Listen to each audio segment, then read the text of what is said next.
to another successful podcast. To episode 10, ho. Yay. Cheers. Cheers.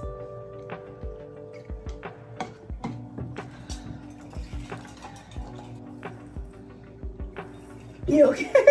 You're looking at me, ho. I'm not okay. That's why I was looking at you. Wait. Oh. Hey, y'all, what's up? It's your girl, Saucy Steph. And it's your baby Keelery season. And this is the Nasty Work Podcast.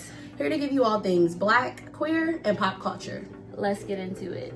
This week, we're going to talk about Donald Trump and some more fuck yous to everybody that don't look like him or have as much money as him. We are going to talk about Tyler Perry's Netflix series, Beauty in Black. Period.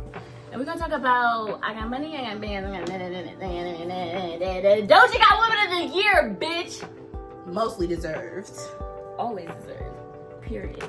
Let's get into it. So you guys, this past Monday, yesterday, March 10th, we record on Tuesdays, they began the demolition of Black Lives Matter Plaza in D.C.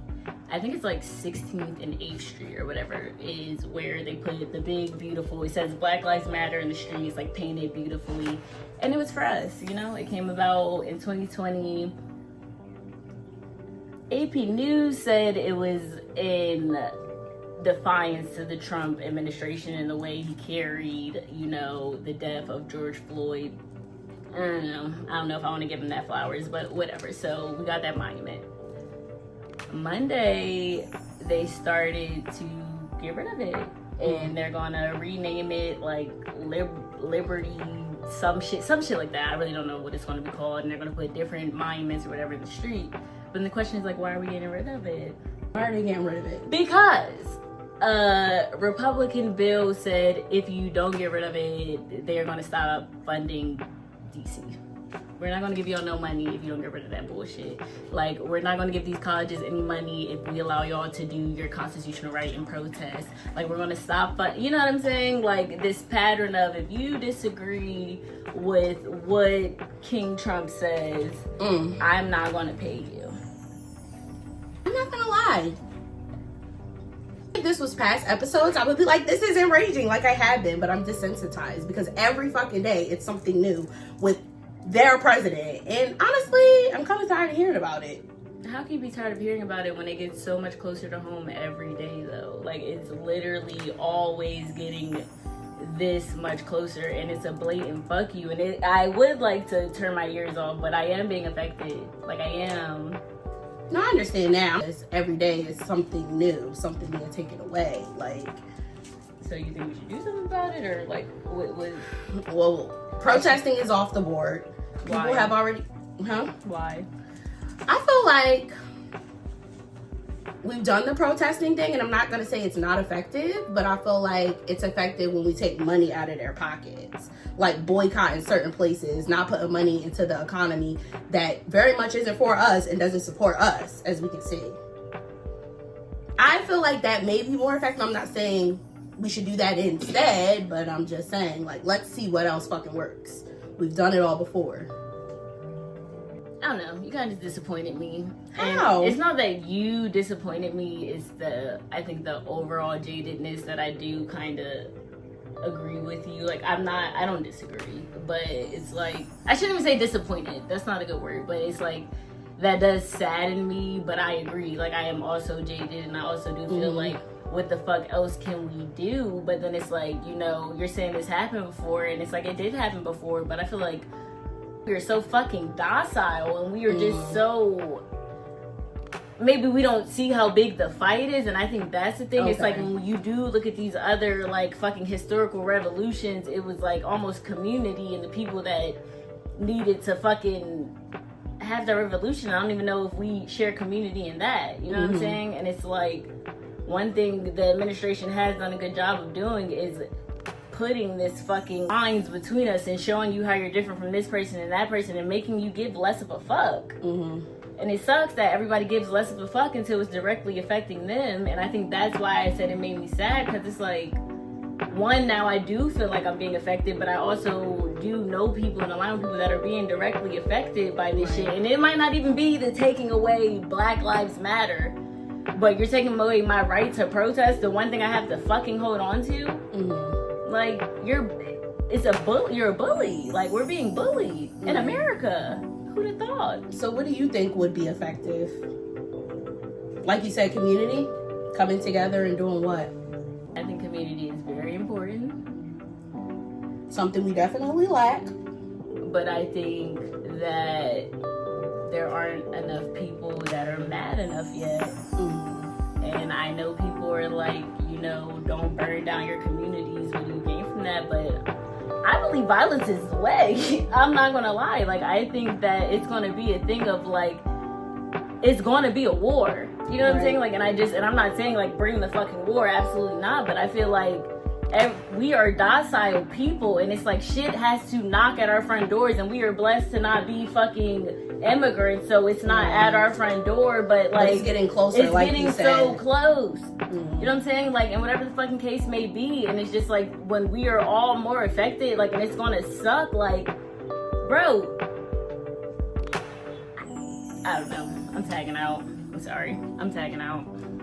I think that this is just the beginning. I think that when they said Project 2025 and you guys said I don't want a woman for president, I think that we are in for a run for our black fucking money, asses, housings, rights, and liberties. I'm not gonna lie. When I heard about Project 2025, I was like, Lord, please, God, please, don't let it happen. I thought something would have stopped allowing that to happen. It's like we're literally living in it. And I don't think I took it seriously, because it's like the fact that that's even a thought is an issue. But it's like we're living it in real time. And yeah, I said I feel desensitized, but at the same time, I'm a woman. I'm a black woman at that. Rights are being taken away. Like, I just feel like even outside of me, like even outside of you, like this bigger picture fucking downfall. The nigga doesn't, like, literally we're not in the fucking global warming thing. Like, America is not a part of the shit that gives a fuck about the environment anymore. You know what I'm saying? Like, and it's just like, even the whole, you need a visa to go to certain countries because Americans are a fucking threat. Like, you know what I'm saying? Like, we're fucking at war with Greenland. They mind their fucking, who's Greenland? Like, it's just so much shit that I feel like we the people are pawns in that we allowed, and now it is like, well, what the fuck can we do? What can we do? And that shit's scary, and it's disheartening, and it makes me so mad because we are so ignorant. We are so okay with us being okay right now. We're not thinking about tomorrow. You don't give a fuck about your neighbor, but you're not understanding how that's your neighbor, and if their house is on fire, yours is soon come. What the fuck is going on? I don't know. Okay, so I want to dive into Tyler Perry's Beauty in Black, but I do have to ask a question. Is his films repetitive, constantly dragging black women, disrespecting them, degrading them, having them struggle? Like, Tyler Perry does have a thing where he tries to align with blackness. And I think the thing with with blackness and with black women, for sure. Right. And from what I've seen, Diary of a Mad Black Woman, Medea's Family Reunion, even the last one with Byron, whatever the fuck that was. Black women are always a victim, right, of trauma, abuse. It's hard. It's hard. Right. And so if we think about Beauty in Black, we have Kimmy, somebody who's struggling day to day. She's a stripper who has high debts to a pimp. She ain't asked for. Right. Rain. We have Mallory Bellery. She's a matriarch of the Beauty in Black empire. And she is somebody that is very much wealthy, successful, beautiful, but she's a bitch. An evil bitch. And we have this family. They're wealthy, but they are high in power.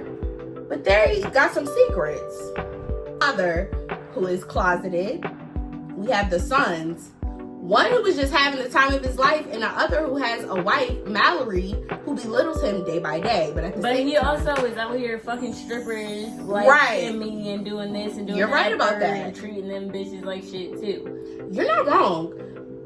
And maybe that's, you didn't watch the second part, but I feel like he didn't really dig deep into the reasoning for why. I feel like the Tyler Perry of it all is there is a continuous idea of black people, and black people are going through trauma.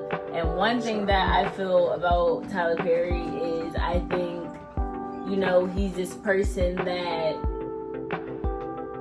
at one point the black household was important, the traditional household, and that's when you had Diary of a Mad Black Woman, this woman that just tried so hard to be with her man, and then you had fucking, I don't even know, I'm not. No, you're right, because you have Diary of a Mad Black Woman, that's an abused woman.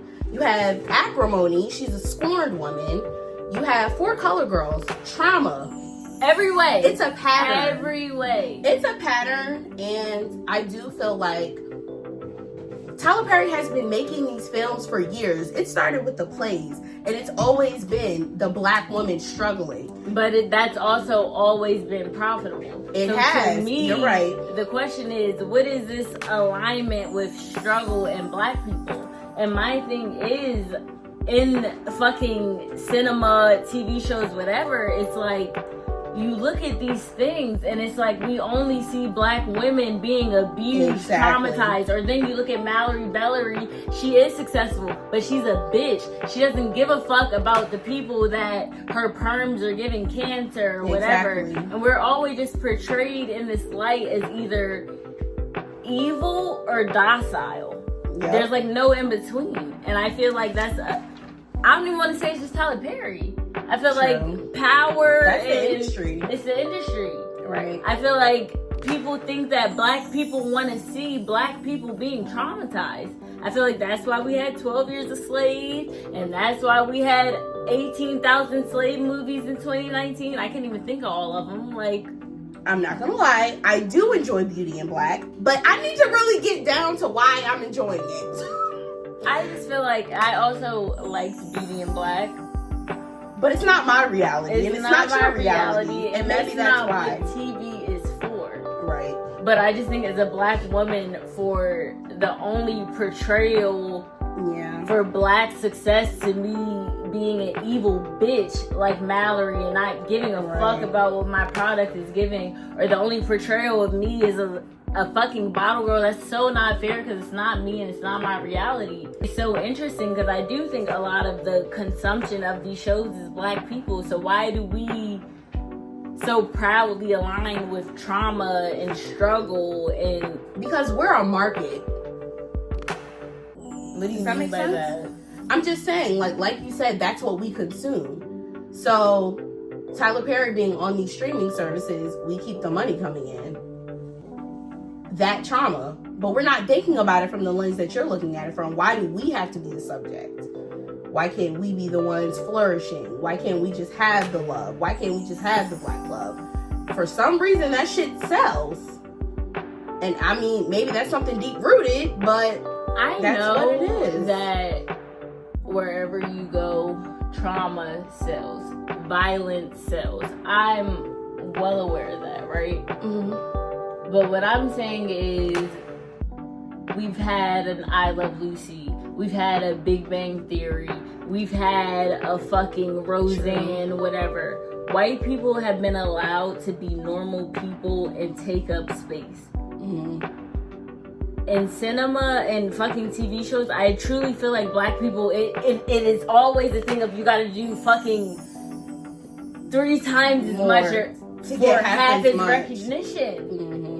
Bro, my reality is not rapping a song and then selling an eighth. It's not. Right. It is just not relatable or palatable for me to see that. And I know that I'm not like everybody else, but why are we so okay with being portrayed that way? And then we get mad when people pull us over because what the fuck is this nigga doing in this nice ass car? Then we get mad when, oh, well, why the fuck you got so much money on you? You clocked it. You literally clocked it. I'm so confused. Mm. I ain't okay with it. And Tyler, I do appreciate you putting these black actors in the room. You should probably get a little more writers, but I also think that it's fucking tired. It is tired. It's tired. And I think if you truly give a fuck about black women, you would show us in a better light. And I don't want to be scorned. I don't want to be angry, cheated on, or beat the fuck up. I want to work hard and get what I deserve for working fucking hard. Life is hard enough. That would be actually something refreshing that I would like to see. Because if we literally lay it all down, that's exactly the theme of every Tyler Perry film, series, anything. And then we be letting this shit go on for too long. Also, the only bitch doing good for herself in the motherfucking movies is you. It's Medea. Medea, the only bitch that shoots shit up. You be enjoying that character. But I digress. All right. I want to ask y'all, what are y'all thoughts on Beauty and Black? Because honestly, I have seen a lot of tweets, and it's so bad, but it's so good. How do you describe that? Acting sometimes the acting is terrible, and it's very repetitive. It's repetitive with the concepts, but it's repetitive with the script. I do think that we appreciate to see people that look like us take up space, and I feel like that's why we have so much grace, because it's like, oh, this bitch looks like me. For sure. But we need new concepts. Work harder. Maybe we should ask people to work harder for the black dollar. This means Tyler Perry, you've been in this industry so long. I don't have so much grace for you because you a fucking nigga. No, do better. Put more writers in the room. Sorry, he's always the writer, producer, director. Tyler Perry is the main writer for all his shit, and baby, it ain't enough. Well, now that we're all depressed, let's get out of it. Sister. Miss Doechii. Miss Jayla Hickman. Who was in your freshman class. Doechii, we went to the same school, but then we couldn't bring university. Never we ever met, and I'm so mad that we never met. Anyway, Billboard literally proclaimed her Woman of the Year after she won Best Rap Album of the Year, only won by Lauryn Hill and Cardi B. Bitch wanna party with Cardi. Okay, this is after she performed with the Lauryn Hill herself. Baby, when I saw that and they were singing doo-wop my sister shit, I said, oh, it's done. It's done. It's done. And can I say, Tampa native Miss Jayla Hickman, I am so proud of you. I'm so grateful for you, and you inspire the fuck out of me. And black women, we're not letting up. And one thing Miss Doechii said is we're not letting up. She makes me so proud to be black, so proud to be a woman, so proud to be queer. Baby, what she say? Dropped the old nigga for a bitch named New. Now he munching on the box while he watching Hulu. Fuck is you talking about? I'm so grateful. And I would also like to say that in the midst of all this fucking turmoil and this war on my sexuality and this war on my blackness, Miss Jayla Hickman, better known as Doechii, I love you and I'm grateful. It's nice to see people that look like me getting the recognition they deserve, working hard. People, it's hard. It's great to see a queer black woman unapologetically taking up space. But also, like I said, the fact that she's even getting the recognition, that speaks volumes, because you don't see too many women that look like her getting that. Putting herself in spaces that are more than deserved. But Doechii is doing the fucking work. She's been doing the fucking work. And she's getting the praise. Yes, finally, I said praise. Finally. I hope y'all saw this Paris Fashion Week that my bitch shoot it the fuck up. Doechii inspires me to take up space. And I'm so grateful. I'm grateful for the rap. I'm grateful for the song. I'm so grateful for you. And one thing I will do is continue to take up fucking space because you said so. Put the motherfucking money in my motherfucking hands. Because I deserved it. And I worked for it. How about that? I'm glad you said because you deserved it because I was so confused. Anyway, thank you for listening to lit. this episode of the Nasty Work Podcast. We are a little lit. Can you subscribe to our YouTube? And I'm about to put all this shit on Spotify. And make sure you listen on Spotify and tell your fucking broke ass baddie too. Make sure you subscribe to our YouTube channel. It does not hurt to like, comment, subscribe. It does not hurt to share. Bitch, it's free. Times is hard. Eggs is $12. And if you give a fuck about me, you'll subscribe. Also, we finna get the Spotify up and popping. Not yet, but soon. I want to say I'm grateful to my sister. I'm also grateful for my sister and my community, but it does hurt my feelings that I be getting 500 views in the first 2 days. First of all, we always reach 1,000+ views before 24 hours. And that's very telling because it's always, I saw your podcast. Oh, I saw the topic that you were talking about, yet nobody's subscribing. Yet nobody's liking, commenting, or sharing. And I'm just going to say this. Talk to us, we talk the fuck back, and we also support y'all to fuck back. We and support. I'm so sick of it. And we already know that's an issue now. The community. Support. Can we get some community? It starts with a motherfucking share, bitch. You can share Lil Baby. You can share Future. You can share Donald Trump. Oh, no. Donald Trump's bullshit. But we're not sharing The shit black you want to queer hear? Black and pop culture. queer and pop culture! I just feel like I'm kind of tired of hearing the I saw your podcast. All right, nasty. What they say, Alice, if you nasty. If you ain't nasty, don't add me. Like my sister said, make sure you add us if you're nasty. Comment, like, subscribe to our YouTube. Make sure you're following the Nasty Work Podcast on Instagram. And if you love us and you support us and you watch our fucking episodes, make sure that you're subscribed. You could repost. It wouldn't hurt. It wouldn't hurt. It wouldn't hurt. If you a bitch, fuck you too. Good night. We love you guys. We love our supporters. But good night to the people that just watch us and don't support.